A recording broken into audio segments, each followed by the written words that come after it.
Alors, allons-y pour la correction des exercices. Donc, dans le numéro 2, nous avons un jeu où on tire au hasard une boule parmi 15 boules numérotées de 1 à 15. Alors, on gagne 2 euros si on obtient un multiple de 2. On gagne 7 euros si on obtient un multiple de 7. Et on perd 10 euros sinon. On note x, la variable aléatoire, égale au gain algébrique du joueur. Alors, c'est ça le point important. C'est cette dernière phrase. On note x, la variable aléatoire, égale au gain algébrique du joueur. Donc première question, quel est l'ensemble des valeurs prises par la variable aléatoire x? Donc ce qui nous intéresse, c'est pas tellement le nombre que la boule va afficher, mais c'est combien est-ce qu'on va gagner. Donc en fait c'est ça qu'on veut savoir. Alors, qu'est-ce qu'on a comme possibilité? Donc on peut gagner 2 euros, on peut gagner 7 euros et on peut perdre 10 euros. Donc si on va un peu vite, on a l'impression qu'il n'y a que 3 valeurs, d'accord? 2, 7 et 10 euros. Sauf que si on lit la deuxième question, on s'aperçoit qu'il y a un événement x égale 9. Alors, donc si on allait vite, qu'est-ce qu'on a oublié? Eh bien, il y a 15 boules. Et donc, il y a un cas en fait où on a à la fois une boule qui est un multiple de 2 et qui est un multiple de 7. C'est ce qui se passe quand on tire la boule numéro 14. 14, c'est 7 fois 2. Donc, quand on tire la boule numéro 14, on va gagner 2 euros et on va aussi gagner 7 euros. Donc, on va gagner 9 euros. Donc, il y a un quatrième cas qui correspond au gain de 9 euros. Donc voilà ce qu'il fallait répondre à la question 1. Ensuite, donner les issues réalisant l'événement x égale 9. X égale 9, on vient de le dire. Ça correspond au tirage de la boule numéro 14. C'est un multiple de 7 et un multiple de 2. Ensuite, dernière question. Donner les issues réalisant l'événement x inférieur ou égal à 0.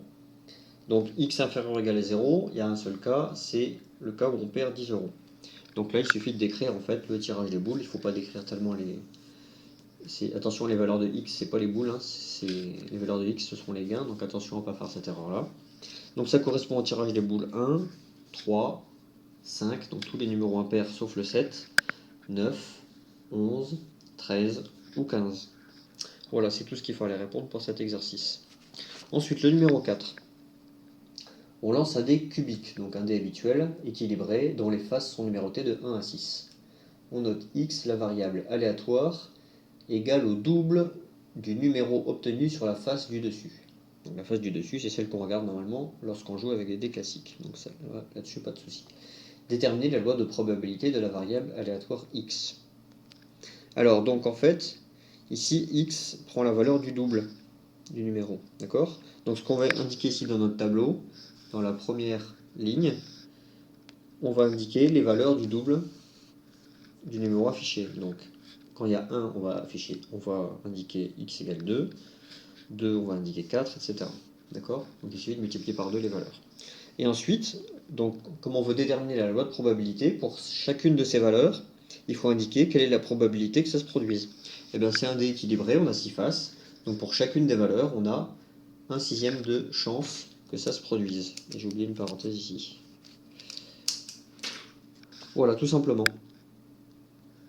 Ça correspond à la construction de ce tableau, la loi de probabilité. Alors maintenant, regardez le numéro 5. Donc ici, c'est un espèce de QCM, plus ou moins. Donc on a plusieurs possibilités et on veut savoir quels sont les tableaux qui représentent une loi de probabilité d'une variable aléatoire x. Alors on va les regarder. Donc le premier. Alors comment est-ce qu'on fait pour savoir? On a l'impression que ça a l'air de fonctionner, mais il faut voir si c'est cohérent. Alors comment est-ce qu'on fait? Donc sur les valeurs de x, on ne sait pas parce qu'on ne nous a rien donné de spécial sur les lois de probabilité. Mais ce qu'on peut faire en dessous, c'est regarder un peu ce qui se passe. Alors déjà ici, on a une probabilité 1,2. Donc là, c'est pas possible. C'est pas possible d'avoir une probabilité qui soit supérieure à 1. Une probabilité forcément comprise entre 0 et 1. Donc celui-ci, on peut l'éliminer tout de suite. Voilà, il n'y a même pas besoin de faire de calcul. C'est pas le premier, c'est pas bon. Donc le deuxième, ici, ça a l'air possible. Donc la façon de faire ici, c'est de faire la somme de toutes les probabilités. Et si on a un tableau qui décrit une loi de probabilité, la somme des probabilités doit être égale à 1. Et donc ici, si on fait le calcul, normalement, on trouve 1. Donc là on a 0,32 plus 0,22 ça fait 0,54. Ici 0,23 plus 0,23 ça fait 0,46. Donc la somme de tout ça, ça fait bien 1. On continue avec le suivant. Ici on a une probabilité négative. Donc là, il n'y a pas besoin de faire de calcul. C'est impossible. On ne peut pas avoir une probabilité négative. Donc celui-ci est incorrect. Ici, on a une probabilité exprimée sous forme de fraction, mais c'est tout à fait possible. Donc on va faire la somme. 1 sixième plus 1 sixième, ça fait 1 tiers, plus 1 tiers, plus 1 tiers, ça fait 1. Donc celui-ci est correct aussi. Et enfin le dernier. Alors le dernier, on a à nouveau des fractions, donc on va essayer de faire le calcul. On va prendre les 16e d'abord. Donc on a 3 16e plus 7 16e, ça nous fait 10 16e. 10 16e, on peut simplifier, ça nous fait 5 huitièmes. 5 huitièmes plus 1 huitième, 6. Et 3, 9. 9 huitièmes, c'est supérieur à 1. Le total est supérieur à 1. Donc celui-ci est incorrect. Il faudrait que le total fasse 1. Voilà, donc les corrects sont, on avait dit, le deuxième et le quatrième. Tous les autres sont incorrects pour différentes raisons. Soit ils ont une probabilité qui est juste pas possible, supérieure à 1 ou inférieure ou négative, ou soit on a le total qui n'est pas égal à 1. Donc voilà pour le numéro 5. Ensuite on a le numéro 11. Alors on a un QCM ici, donc on a deux expériences différentes. On a la première qui est la variable aléatoire x, où on lance un dé. Alors c'est un dé à 4 faces. Donc, un dé à 4 faces, ça va être en fait un tétraèdre. Un dé équilibré à 4 faces, donc numéroté 1, 2, 2 et 3. Donc on a 2 dés. Il faut on lance 2 fois un dé. C'est comme si on avait 2 dés, c'est la même chose. Et on note la somme des numéros obtenus sur la face du dessous. Et ensuite, deuxième expérience, on a une urne qui contient des boules numérotées. C'est les mêmes numéros, 1, 2, 2 et 3. Et on tire successivement, ça veut dire une fois après l'autre. C'est pas simultané, on fait un tirage et ensuite un deuxième. Successivement et sans remise, alors ça c'est très important de noter ça, sans remise, ça veut dire que la première boule qu'on a prise, elle ne sera pas remise au deuxième tirage. Donc ça veut dire qu'au premier tirage, on a 4 boules dans l'urne, et au deuxième tirage, on n'a plus que 3 boules. Donc ça c'est important de le noter, de bien comprendre ça. On note Y, la somme des deux numéros obtenus. Voilà, ensuite pour chaque affirmation suivante, on va indiquer la seule proposition correcte.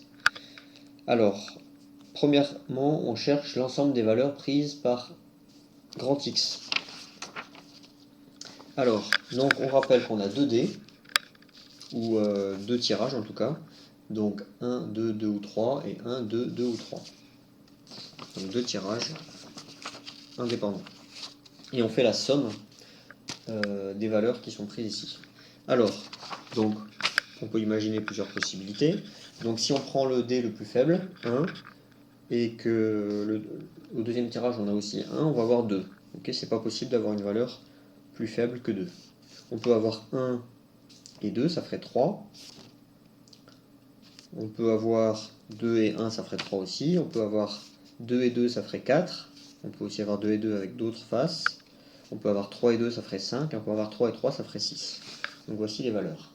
2, 3, 4, 5, 6. Et on a le petit c, qui est donc la réponse correspondante.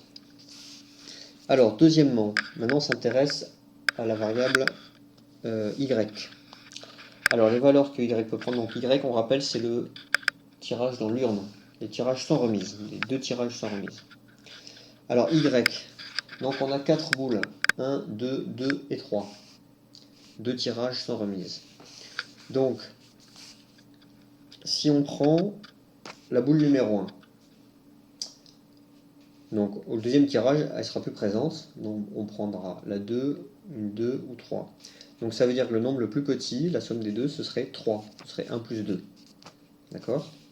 On pourrait aussi avoir 2 plus 2, on pourrait aussi avoir 1 plus 3, donc ça ferait 4. Et on peut aussi avoir 2 plus 3, et on ne peut pas avoir de tirage plus élevé. Donc on a 3 possibilités, 3, 4 ou 5. Et donc ça correspond à la réponse petit b. Ensuite, question numéro 3, on cherche la loi de probabilité de x. Donc, alors comme on a déjà déterminé les valeurs possibles, ça va limiter les choix. Donc ici, on n'a plus que la réponse B ou la réponse D qui sont possibles. Et ensuite, il s'agit de calculer les probabilités qui correspondent. Alors, on peut faire avec un arbre, on peut le faire un peu à la volée. C'est pas mal de faire avec un arbre si vous n'êtes pas sûr de vous. Moi, je vais les faire un peu directement. Alors, on va regarder déjà le tirage le plus faible possible, la probabilité d'avoir 2. Et on va construire le tableau. Donc, la probabilité d'avoir 2, on a une chance sur 4 que multiplie une chance sur 4. D'accord? Il n'y a pas d'autre possibilité d'avoir un score de 2. Donc, un quart fois un quart, ça fait 1/16e. Donc, on a 1/16e dans la première case. Alors ensuite, pour obtenir la valeur 3, on va voir combien de chemins sont possibles. Alors, premièrement, si on tire 1, donc un quart de probabilité, une chance sur 4, pour obtenir la valeur 3, il faut ajouter 2. Donc, et pour obtenir 2, ici, on a 2 chances sur 4, donc c'est-à-dire 1 demi. Donc ici, ça va être un quart que multiplie 1 demi.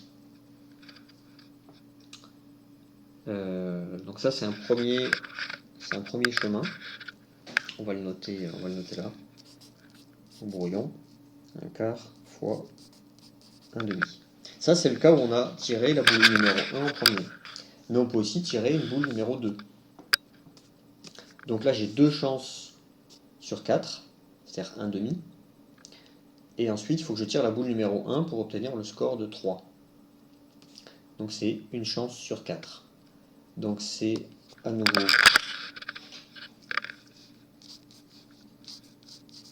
la même opération, mais dans l'autre sens. D'accord? Donc ici, ça me donne 1/8 plus 1/8. Ok? 1/8 plus 1/8, ça me fait un quart. Si je mets un 16e, ça me fait 4/16e. Ensuite, pour obtenir le score numéro 4, qui est le suivant sur notre liste. Alors, comment est-ce qu'on peut faire ça? Alors, si on tire 1, il faut que je tire la boule 3 après. Donc là, j'ai une chance sur 4 fois une chance sur 4.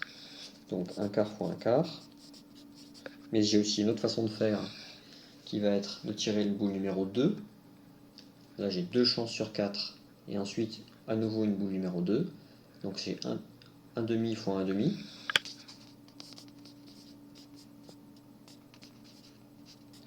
Et j'ai aussi une autre façon de faire. Je tire une boule 3 et ensuite une boule 1. Un quart fois un quart. Donc il faut faire la somme de tout ça. D'accord? Donc ça me fait 1/16e. Là-bas, j'ai un 16e aussi. Et là, au milieu, j'ai un quart. D'accord? Donc ça, un quart, c'est 4/16e. Plus 2/16e, ça fait 6/16e. Voilà, 6/16e. D'accord? Et on fait la même chose pour les autres. Et on va trouver ça, au final. Et on a un tableau qui correspond. C'est le numéro B. Voilà. Alors maintenant, on prend la dernière question. Donc on veut la loi de probabilité de Y. Donc comme on a déjà trouvé les valeurs possibles qui sont 3, 4, 5, il nous reste que la possibilité A et B. Et donc maintenant, il faut qu'on calcule les probabilités qui correspondent. Alors, pour tirer la valeur 3, comment est-ce que je peux faire pour tirer la valeur 3? Donc, si je tire la boule 3, ça va pas être bon, d'accord? Donc c'est pas ça. Par contre, je peux tirer la boule 1 en premier, éventuellement. Ensuite, il reste plus que les 3 boules. Hein. Et je peux tirer une des 2 boules 2. D'accord? Donc, premier tirage, j'ai une chance sur 4. Une chance sur 4. Deuxième tirage, j'ai 2 chances sur 3.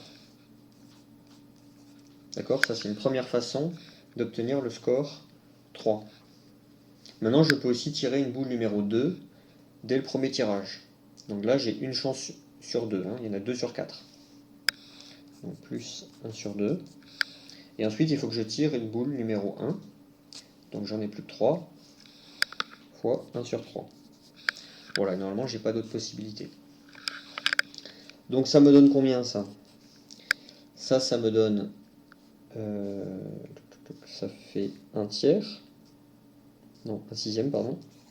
Un sixième plus un sixième. Ça me fait un tiers. Donc ici, je mets un tiers. Ensuite, pour obtenir la valeur 4. Alors, qu'est-ce que j'ai comme possibilité? Si je tire la boule numéro 1 au premier tirage, il faut que je tire la boule 3 au deuxième. Donc, allons-y, calculons ça. 1 sur 4 que multiplie 1 sur 3. Donc 1 sur 4 fois 1 sur 3, un quart fois un tiers. Mais j'ai aussi une autre façon de faire. Pour obtenir la valeur 4, je peux aussi tirer la boule 2, une des deux boules 2, donc là j'ai une chance sur 2, il y en a 2 sur 4, que multiplie, après il faut que je tire la boule 2 forcément. Donc 1 demi fois un tiers. D'accord. Et ensuite j'ai une autre façon de faire, c'est de tirer d'abord la boule 3 et ensuite la boule 1. Donc 1 sur 4 multiplié par 1 sur 3.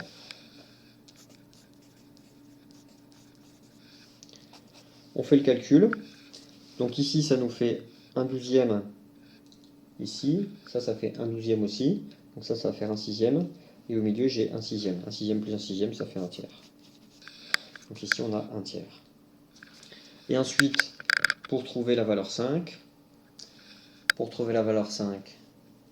donc si je tire la boule 1, je ne vais pas y arriver, puisque 1 plus 3, ça fait 4. Donc on élimine cette possibilité. Donc si je tire la boule 2, une des deux boules 2, il faut que je tire la boule 3 après. 3 et 2, 5. Donc ici, j'ai une chance sur 2 de tirer une boule 2. Et ensuite, j'ai une chance sur 3. Donc ça va me donner 1 demi fois un tiers. Mais je peux aussi tirer la boule 3 d'abord. Donc une chance sur 4. Et ensuite, il faut que je tire une des deux boules 2. D'accord? Donc 2 chances sur 3. Donc un quart fois 2 tiers. Donc tout ça, ça me donne quoi? Ici, j'ai 1/6. Et ici, j'ai 1/6 aussi. Ça me donne un tiers. Et voilà mes valeurs. J'ai en fait un tiers pour chaque score. Et j'ai bien un tableau qui correspond, c'est le tableau numéro 4A. Et voilà pour aujourd'hui.